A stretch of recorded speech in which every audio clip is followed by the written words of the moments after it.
Hello and welcome to another Young Adult Book Talk with the Massillon Regional Library. I'm Miss Stephanie, one of the Youth Services librarians here, and today I have 4 graphic novels, mangas to share with you today. And I chose these because it is Comic-Con month for May, and also I really like graphic novels because I just like how you can both see the illustrations and enjoy the story at the same time. And I chose these 4 for like different story purposes, different drawing illustration styles, and different genres. And I really hope that you find one or all of these that you'll really enjoy reading. And the first one that I'm going to share today is called Fruit Baskets. And this is written by Natsuki Takaya. And this is, to be honest, I've never read manga before. So I thought for this video it would be a good idea for me to start with Fruit Baskets because I know there's a Netflix series and it's very popular both in best-selling lists and here at the library. And for those of you who don't know, Fruit Baskets, it originates in Japan. This is actually just a translation of it, and it follows the story of Toru Honda. She is an orphan. She is living in a tent out in the woods, and then she stumbles across this house, and her classmate Yuki Souma feels sorry for her, and he invites her to live with him, but she discovers a secret with the Soma clan. They change into animals of the Chinese zodiac, and it's triggered when a member of the opposite sex embraces them, like gives them a hug. And that creates a lot of awkward moments for them, and because she doesn't have any really family member left, Toru decides to live with the clan, and she discovers many dark secrets, but the best thing about it is she is determined to keep a positive attitude in creating this new strange life for these clan members. And so let me show you some examples of how manga is read differently from regular graphic novels, and I'm just going to give you an up-close look and show you how that's done. Alright, so let me show you a few pages from Fruit Baskets. And as you can see, we have some lovely anime art in the beginning of all the characters. And then I just wanted to show you real quick how you would read a manga. And normally when we read a graphic novel in English, we read it from left to right like this. However, a Japanese manga, we read from right to left. And it kind of goes in this order. Like you start with the top right panel, and then you just make your way through. And it can take a while to get used to because then you're starting with the right page instead of the left as well. But once you get into the swing of it, it is really enjoyable.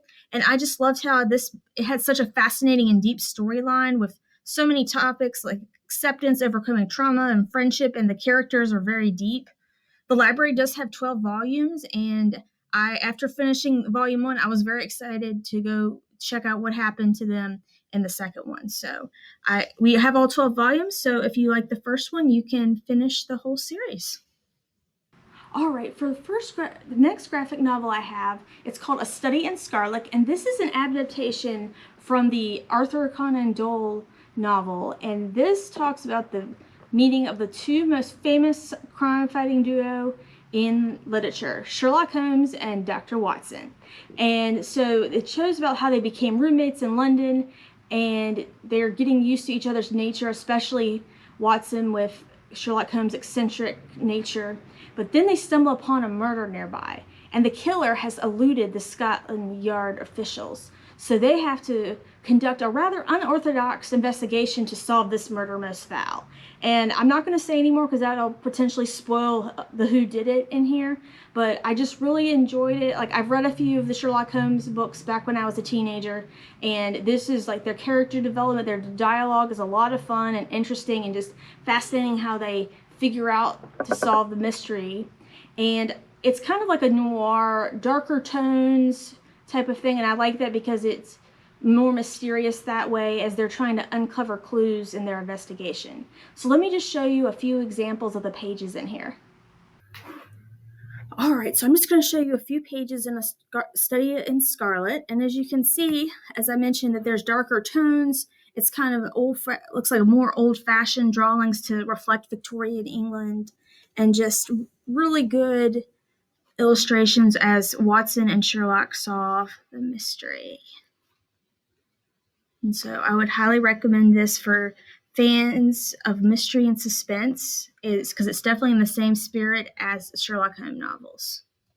Alright, so the next graphic novel I'm going to share with you is actually called Almost American Girl. It is written by Robin Ha, and she also did the watercolor illustrations in it. And this is recently published. We just got a copy of this late last year. And this memoir talks about Robin, which is her American name. And she was born in Korea, and she lived a pretty good life, had a good relationship with her mom, but she did deal with the stigma of just having a single mother and no father. And then to complicate matters, her mother decides to move to America and marry a complete stranger to her.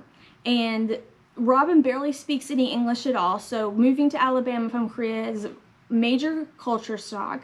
Her new stepfamily is not very supportive at all, and she's just struggling to fit in, to find an ally. Her relationship with her mother suffers because of it, and it just talks about, it's just really good, and just Robin's feelings are just so raw and well displayed in this graphic novel. And fortunately, though, Robin does find solace in a comic making class that her mom takes her to, and there is a way that she does get out of this situation with her stepfamily, but I will just let you read it and see what happens. And so let me show you a few pages of this graphic novel.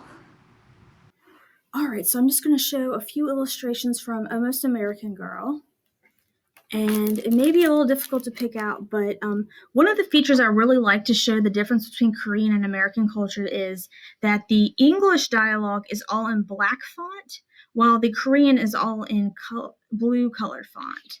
And just to give you a few examples of the illustrations, and like some of the drawings that Robin does just to cope with the tough situation with her new stepfamily. And I just like it because it's based on a true story, and Robin Ha does an amazing job of conveying all the struggles and the triumphs that she faced as a teenager. All right, and the final graphic novel that I wanted to share today is called In Real Life, and this is by Cory Doctorow, and the illustrations are by Jen Wang, who's did several other beautifully illustrated graphic novels. And this graphic novel centers around the fictional online multiplayer role-playing game, that was a lot of words, Course Gold Online. And the main character, Andrea, who's on the cover right here, she loves the game because she can be a leader and a fighter, and it just is like very different from her real world persona, because as you can see, she's just an ordinary teenager, but in here, like, she's in her avatar in the game, she's a fierce warrior with a sword. And her gaming experience becomes even more fun because she is invited to join an exclusive female-only guild by one of the developers of the game. However, after a while, she discovers an illegal gold farmer, which is a player that they take objects and they sell them outside of the game for real crafts, which is illegal. And Raymond is Andrea's age, and he lives in China, and he is dealing with some unsafe work conditions due to his being a gold farmer. And it's a little complicated. The graphic novel will explain it a little better than I'm doing right now. But it's just a very good look at how games can affect real life, and just the blending. The worlds aren't completely separate, but they blend together. And being in these both worlds can benefit each other as Andrea and Raymond's friendship develops, and Andrea does try to help his situation with a few missteps along the way. And I did like the story and the characters, but my favorite part of this graphic novel was the graphics itself and the beauty. I think they were my favorite illustrations out of everything you see here, just very beautiful and bright. And let me just show you a few pages of them now. All right, so let's flip through In Real Life and just see some of the graphics. And just like very bright, very vivid. I mean, the real world is like, it's nicely drawn, but it's just kind of more subdued colors. But once you get into the game, it's just more bright and just like a lot of gaming features. I did like how this game focused on girl gamers and just showing that gaming is not just for guys. And it's just a very bright and vivid. And I just highly recommend it just for the story, the characters, and for these beautiful illustrations. Thank you so much for joining me for another Young Adult Book Talk at the Massachusetts Regional Library. I hope you find one or all of these books that is an enjoyable read. I will have a list of them in the last slide of this book talk, so you can put them on hold, you can come to your local branch to check them out.